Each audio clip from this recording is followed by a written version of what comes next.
অনেক দিন ধরে ভাবছি কোথাও ঘুরতে যাব, বাট কোথায় যাব। তো আজ একটা নতুন ঠিকানা নিয়ে চলে এসেছি, বকখালি ইকো পার্ক। সেটা একটা নতুন জায়গা, নতুন ঠিকানা। তো আশা করছি তোমাদের ভালো লাগবে, পুরো ভিডিওটা দেখো। ঠিকানা গুড মর্নিং সবাই, তোমাদের ড্রিম ট্রাভেল 07-এ অনেক অনেক ভালোবাসা। আর আজকের একটু আলাদা ব্লগ হতে চলেছে। দেখো আমরা দীঘা, পুরী, বকখালি প্রায় জায়গায় অনেক ঘুরেছি, কিন্তু বাট তোমাদের আজকে একটা নতুন জায়গার ঠিকানা দিতে চলেছি। আশা করছি তোমরা টাইটেল, থাম্বনেল ও ভিডিও গেছো আমরা কোথায় যেতে চলেছি। হ্যাঁ ঠিক আছে, একটা নতুন জায়গার ঠিকানা দেবো যেখানে দেখো বাঙালিদের সবচেয়ে মেন হচ্ছে দীঘা, বকখালি, পুরী, এগুলো বাঙালিরা বেশিই ঘোরে কারণ সমুদ্রর ধার। তো আজকে আরও একটা নতুন সমুদ্রর ধারে, সেখানে গিয়ে তোমাদের ঠিকানা দেবো। সেখানে বেস্ট ক্যাম্প আছে। মেন কোথায় আমরা যাচ্ছি, বকখালি ইকো পার্ক, যেখানে পরিমাণে কিন্তু এনজয় হতে চলেছে এই ভিডিওতে। আর হ্যাঁ, কোথাও স্কিপ করো না। যদি ভিডিওটা প্রথম দেখছো, এখনও সাবস্ক্রাইব করো নি, অবশ্যই চ্যানেল সাবস্ক্রাইব করে নাও, কারণ এরকম ড্রিম ট্রাভেল 07-এর ভিডিও আরও আসতে চলেছে নতুন নতুন। তোমাদের আশা করছি সেই ভিডিওগুলো ভালো লাগে। মন্দির বাজার, তো সিধা তো এখন আছি আমরা হটুগঞ্জ, আর হটুগঞ্জ থেকে যাবো লেফট সাইড। তো তোমরা যারা আসবে ডায়মন্ড হারবার, আমতলা হয়ে কলকাতা ধরে আসতে পারো। আর এটা আমাদের গ্রামের রাস্তা ছিল, তো বাট সেই জন্য আমরা গ্রামের ভিতর থেকে বেরিয়ে এসেছি। চলে গেছে বকখালি 73 কিলোমিটার, নামখানা 49 কিলোমিটার। তো রোডটা কিন্তু একদম মাখম রোড দেখো। আর সকাল সকাল আমরা এখন ঘড়িতে অলমোস্ট বাজে 6:47। তো সকালের মানে ওয়েদারটাও খুব সুন্দর, সূর্য উঠে গেছে মাথার উপরে, আর ভীষণ পরিমাণে রোড কিন্তু একদম ক্লিয়ার। তো বাট ভাবছি একটু ট্রেনে বেরিয়ে যাবো, কারণ সকালে যে ঠান্ডা ওয়েদারটা আছে একদম মাস্ট গাড়ি চালানো যাবে খুব সুন্দর। আর এর বেলা হয়ে যাওয়ার পর থেকে আর গাড়ি চালাতেই অসুবিধা হবে। তো এদিকে রোডটা কন্ডিশনটা ভীষণ পরিমাণের খুব সুন্দর। আর স্পিড লিমিট দেওয়া আছে 30, এগুলো তোমরা চেক করো। বাগাড়িয়া না মোড়। তো বাট তোমাদের এখান থেকে যাচ্ছি, কে দেখছো এখান থেকে আমাকে একটু কমেন্ট করে জানিও প্লিজ। সকাল সকাল একটু গাড়িটা টেনে নেওয়াটাই বেস্ট হবে, কারণ বেলা হয়ে যাওয়ার পরে এই রোডে এত মানে পরিমাণের টোটো চলে, আর মানে এত পরিমাণে গাড়ি চলে যে গাড়ি টানাটাই অসম্ভব হয়ে যাবে।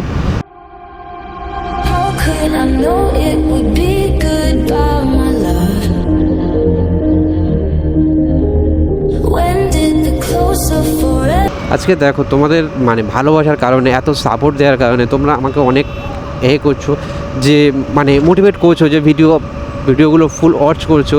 ফেসবুকে অবশ্যই তোমরা সবাই দেখছো, কিন্তু ইউটিউবে খুব কমই মানুষ দেখছে। তো বাট যারা ইউটিউবে দেখছো, আমি তোমাদেরকে রিকোয়েস্ট করবো ভিডিওগুলো একটু ফুল ওয়াচ করো। সকাল হওয়ার টাইমে একটু লরির জ্যাম, আর বেলা হলে শুধু টোটো আর অটোর জ্যাম। তো দেখতে থাকো, সব বুঝতে পারবে। তো আমরা এখন রামকৃষ্ণপুর ছেড়ে যাচ্ছি। আর রামকৃষ্ণপুরের এই রোডগুলো আমি যতটা দেখছি না, একটা মানে আলাদাই ফিল করছি। চুমুকা রোড দেখো কি মাকম। তো NH-17 ধরে এখন যাচ্ছি, আর রোড লিমিট দেখাচ্ছে 60।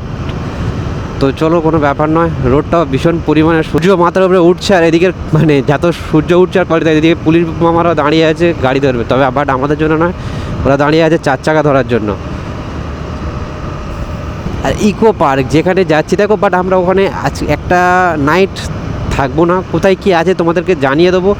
আর অবশ্যই যদি ভালো কিছু দেখতে পাই, তোমাদেরকে সাজেস্ট করবো যে এসো ওখান থেকে একবার হলেও। তারা বকখালি আসছো, বকখালি ঘুরে ঘুরে বোরিং হয়ে গেছো, বাট মনে হচ্ছে এবার নতুন কোনো জায়গা হলে ভালো হতো। তো বকখালি দীঘা এগুলো তো অনেক ঘুরেছি, এবার নতুন কোনো জায়গা হলে ভালো হতো। তো আমি তাদেরকেই মানে শুধু সাজেস্ট করব। তো তোমরা এসে একদিন থাকতেই পারো, বাট আমরা তো থাকবো না, কারণ আমাদের মানে কাছাকাছি খুব বাড়ি। আর আমাদের নেক্সট ট্রিপ দীঘা হতে চলেছে খুব শীঘ্রই। তো বকখালি হয়ে আমরা নেক্সট ট্রিপ কাকদ্বীপ দেখাচ্ছে 3.5 কিলোমিটার, বকখালি 43 কিলোমিটার, আর গঙ্গাসাগর 36 কিলোমিটার, NH-117। তো আমরা এই রোডটা ধরে এখন সিধা যাবো, 30 মিনিট আছে। হো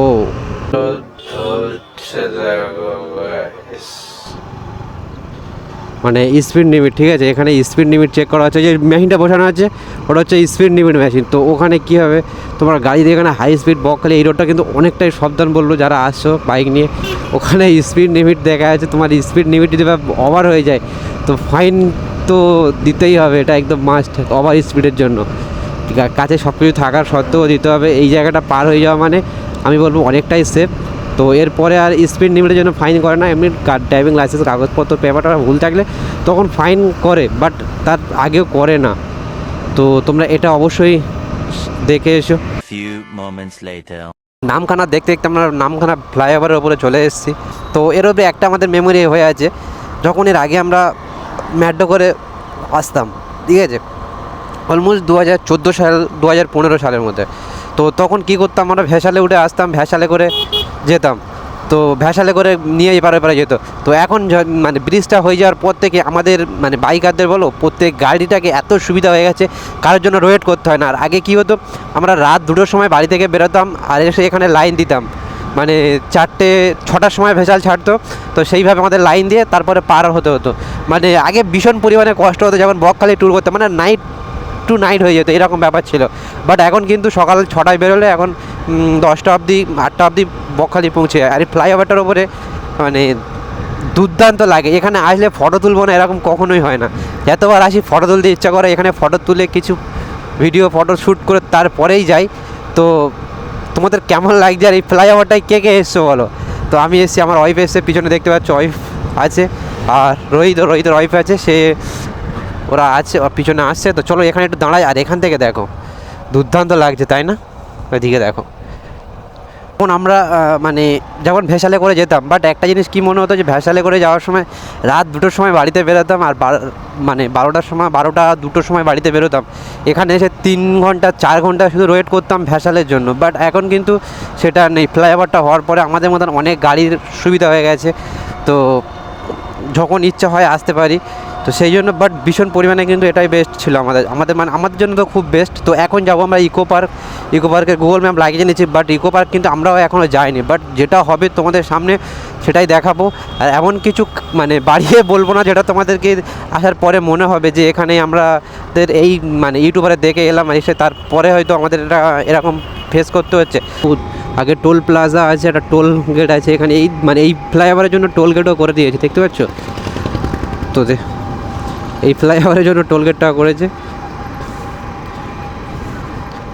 তো আমাদের বাইকারদের জন্য সাইড থেকে বেরিয়ে ছাড়া আর কোনো আদার্স কোনো যারা ট্রেনে করে আসে, আসার কথা ভাবছো কলকাতার সাইড থেকে, যারা ট্রেনে করে আসবে, তো আমি বলবো ট্রেনে করে যদিও বা আসো, নামখানা ওখানে শিয়ালদা থেকে নামখানা ট্রেন ধরে নাও, নামখানাতে নেমে ওখান থেকে টোটো যেটাই বলবে ওরা অবশ্যই নিয়ে চলে আসবে।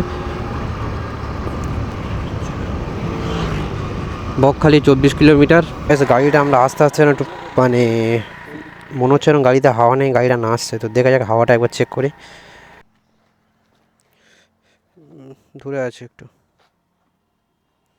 গাড়িতে একটু হাওয়াটা কম হয়ে গেছিলো, তো বাট হাওয়া দিয়ে নিলাম। তো মানে প্রথমে গাড়িটা মনে হচ্ছিলো কি যে আমার গাড়িটা নাচতেছে, মানে পিছনের চাকা বাউন্স খাচ্ছে আর কি, তো সেই জন্য একটু হাওয়া দিয়ে আনার পরে তো গাড়িটা এখন ফিল দেখো। গাড়িটা যারা গাড়ি চালায় না, বাইক চালায়, তারা বাইকের ফিল বুঝতে পারে। তো বাইকের চাকাতে বেশি হাওয়া ছিল না, আর এইসব টিউবলেস চাকাগুলো অটোমেটিক হাওয়া বেরিয়ে যায়। তো আমার গাড়িটা অলরেডি 2 দিন বাড়িতে একই নিয়মে পড়েছিল, আমি ওই জন্য ভাবলাম যে হাওয়াটাও একবার চেক করে নিয়ে আসা হয়নি, তো চেক করে নিলাম। তো গাড়ি মানে এবারে যেন একদম রকেটের মতো স্মুথ যাচ্ছে, মানে রকেট তো নয় তবে স্মুথলি যাচ্ছে এবারে। তো কই না, চলো বকখালি আসো, মৌসুমীদ্বীপ যাওয়ার ভাবছো, তো মৌসুমীদ্বীপ গেলে এই রোডটা, এই যে সাইড ডান দিকে যে রোডটা চলে গেছে, এই রোডটা চলে গেছে সিধা মৌসুমীদ্বীপ, তো সিধা এটা চলে গেছে মৌসুমীদ্বীপ, আর এটা গেছে বকখালি। তো আমরা যাবো ইকো পার্ক, তো সেই জন্য বকখালির ইকো পার্কটা মনে হচ্ছে বকখালির খুবই কাছে। তো বাট চলো কই না, সিধা যেতে বলছে এখন ইকো পার্ক।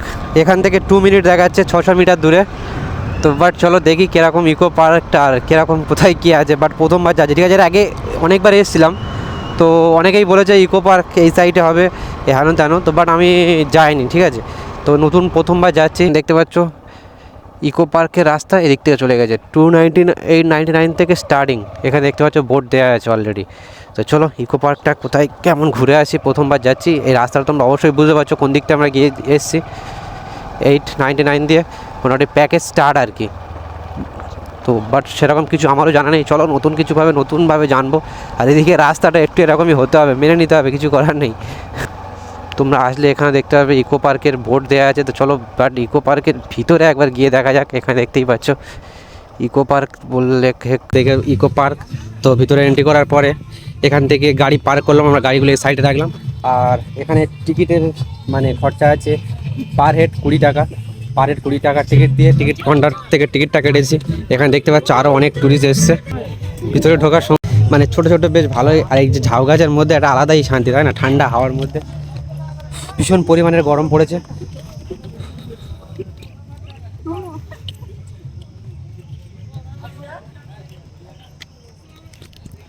তো এখানে ছোটো ছোটো দোল্লাও করে রেখেছে, যে দোল্লায় বসে এনজয় করতে পারবে। আর এখানে মানে পার্কও করা আছে। তো পার হেড 20 টাকা টিকিট আছে। তোমরা যারা আসছো, তো এখানে যদি একদিন অলমোস্ট থাকো তো বেস্ট হবে। কিন্তু আমরা এখানে থাকবো না, তো এখানে কিছু মানে পারমিশন দেবো যে এখানে কোথায় কী আছে দেখে। তো আমরা এখানে যাবো, এখান থেকে যাব বকখালি। তো দেখতে পাচ্ছি এখানে বাচ্চাদের জন্য ছোটো ছোটো খেলনা করে রেখেছে, ভীম আছে এটা, বাট আমার কে জানে না। ওটা তো মোটা হচ্ছে মোটু আর পাগলু। এটা ভীম আছে, মোটু আছে, পাগলু আছে। এগুলো কার্টুন দেখার বয়স তো আমাদের পার হয়ে গেছে, বাট এখন দেখি না। তো এখানে খেলনা করার জন্য বেস্ট অনেক কিছুই আছে। আর এই ঝাউ গাছের মধ্যে কিন্তু বসে একটা আলাদা অনুভূতি, ঠিক আছে? তো চলো একটু সমুদ্রের ধারে যাই, একটু হাওয়া খাই। ভীষণ পরিমাণে গরম হচ্ছে। আর হেয়ার স্টাইলটা মানে খারাপ তো হওয়ারই কথা, কারণ আমি হেলমেট পরে থাকার পরে তো হেয়ার স্টাইলের কিছু থাকে না। তো একটু হাওয়া খেয়ে তারপরে ফের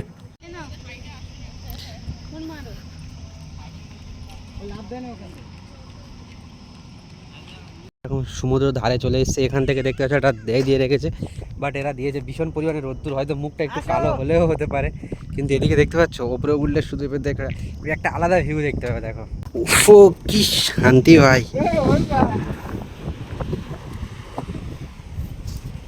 এদিকে দেখো, আর ওদিকে দেখতে পাচ্ছ ওটা বকখালি, এটা হলো ইকো পার্ক। তো বাট এখন এটা নতুন তৈরি হয়েছে। তোমরা যদি বা এই প্রপার্টিটা দেখো, ভীষণ মানে বড় একটা প্রপার্টির মধ্যে আছে ইকো পার্কটা। আর নয়েজটা হয়তো একটু বেশি আসতে পারে, কারণ দেখতে পাচ্ছ সমুদ্র মানে ঢেউটা কত মানে আসছে, মানে জায়গা আছে আর কি। সমুদ্র তোড় দেখো, ও ভাই।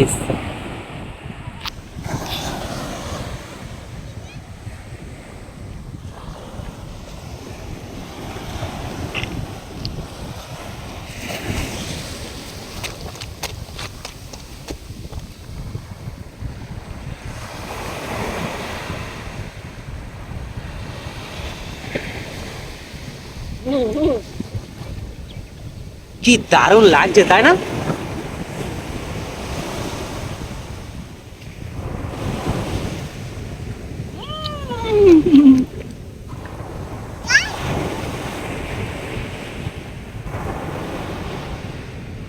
চলো এখন আমরা ইকো পার্ক থেকে চলে যাচ্ছি। আর ইকো পার্ক থেকে মানে শুধু এখানে যারা 20 টাকা টিকিট করবে শুধু এই সাইডটাই ঘুরবে, যেখানে আমি দেখালাম যে এখানে এইগুলো করা আছে এখানে ঘুরবে। আর ওদিকে যদি ওদিকের জন্য তোমরা রুম বুক করতে হবে আলাদা করে, তুমি যদি এখানে আর কি। তো চলো বাকি কথা মোটো ব্লগিংয়ে বলছি এখানে কী আছে। তো এই ছিল ইকো পার্ক। তো ইকো পার্কের আমি ওখানে কিছু জিজ্ঞাসা করলাম যে এখানে মানে পার হেড কত করে নিচ্ছে আর কত করে পার হেড খরচা। তো ওরা মানে ওখানে কথা বললাম, তো ওরা বলছে যে পার হেড অলমোস্ট 900 টাকা করে ধরে রাখো, 900 টাকা পার হেড। খাওয়া দাওয়ার মধ্যে থাকবে, প্যাকেজ থাকবে একটা, ওয়েলকাম ড্রিঙ্ক ফিঙ্ক সব কিছুই পাবে। তো আর যদি তোমরা ঘুরতে চাও ওর ভিতরে ঢুকে, তো 20 টাকার টিকিট দিয়ে ঘুরতে হবে। আমি বলবো 20 টাকার টিকিট দিয়ে না ঘুরে, যদি তোমার মনে হয় যে বকখালির দিকে এসছো, এই পাশে এসে ঘুরে, ওদের ভিতরে এমন খাস বলে কিছু নেই। হ্যাঁ, তবে প্রকৃতির সৌন্দর্যের মাঝে যে এটা আছে এটা অনেক। তো আমার মনে হয় তোমরা যদি আসো অবশ্যই রুম বুক করো। 800-900 টাকা প্যাকেজ দিয়ে একটা মানে পার হেড প্যাকেজগুলো আছে ওটা দিয়ে বুক করো, করে একদিন থাকো, অবশ্যই হয়তো মজা লাগবে। তার পাশে আছে ধরো বকখালি, তুমি রাতে বকখালি চলে যেতে পারবে। এবার সেই হিসাব করে এখান থেকে যে তুমি দেখতে পারো যে বকখালি তুলনায় এইটা খুব একটা খাস আমার লাগেনি, ঠিক আছে? এই নয় যে তোমাদেরকে আমি ভুল আপডেট দেবো যে ভালো লেগেছে, খুব ভালো লেগেছে, আসো তোমরা সবাই আসো, এমন কিছুই না।